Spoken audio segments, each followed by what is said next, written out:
Next है management audit.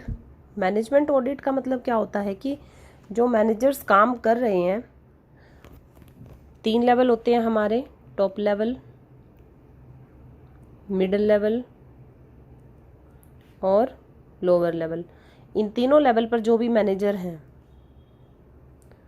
वो अपने काम को अच्छे से कर रहे हैं या नहीं, उनके द्वारा लिए गए डिसीजन ठीक है या नहीं है, इस बात की अब जानकारी प्राप्त की जाएगी। और उसके लिए क्या कराया जाता है, मैनेजमेंट ऑडिट।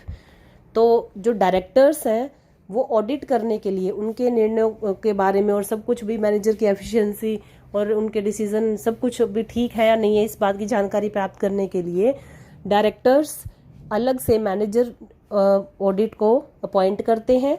जो मैनेजर ऑडिट है वो सारे उनके काम की जांच पड़ताल करेगा, अब तक जो काम किया है मैनेजर ने, तो उनके काम की वो देख रेख करेगा, उसकी रिपोर्ट डायरेक्टर को देगा।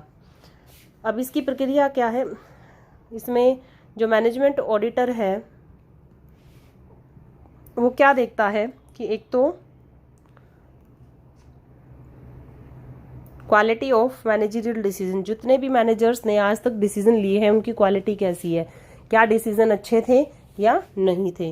दूसरा एफिशिएंसी ऑफ मैनेजमेंट मेथड, जो भी मैनेजमेंट ने अलग अलग मेथड अपनाए हैं क्या उनसे हमारे ऑर्गेनाइजेशन का ऑब्जेक्टिव अचीव होने में सहायता मिली है या नहीं मिली है। और उसकी प्रोसेस कैसे होती है मैनेजमेंट ऑडिट की। सबसे पहले objective for introducing management audit, सबसे पहले तो हम ऑब्जेक्टिव डिसाइड करते हैं कि जो मैनेजमेंट ऑडिट है ये हम क्यों करवा रहे हैं।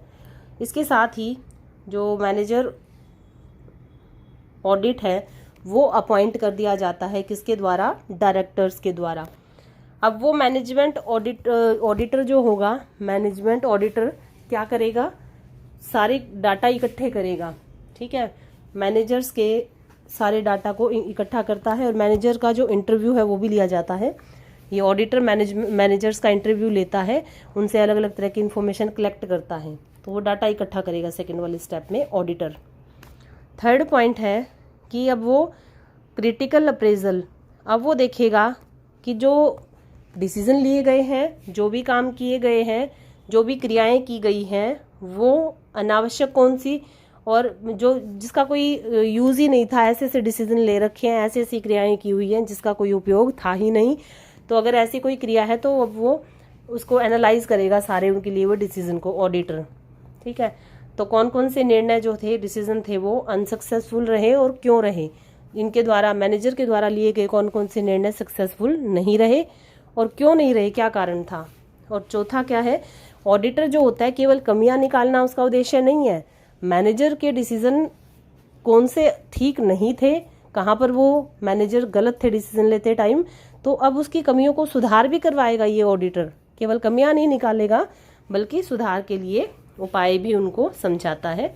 और वो अपनी रिपोर्ट किसको प्रस्तुत कर देता है, डायरेक्टर्स को, क्योंकि डायरेक्टर ने ही अपॉइंट किया है उसको मैनेजमेंट ऑडिटर को कि वो सारी रिपोर्ट दे। तो लास्ट में वो अपने काम की सारी रिपोर्ट उनको देता है और साथ में सुझाव भी देता है।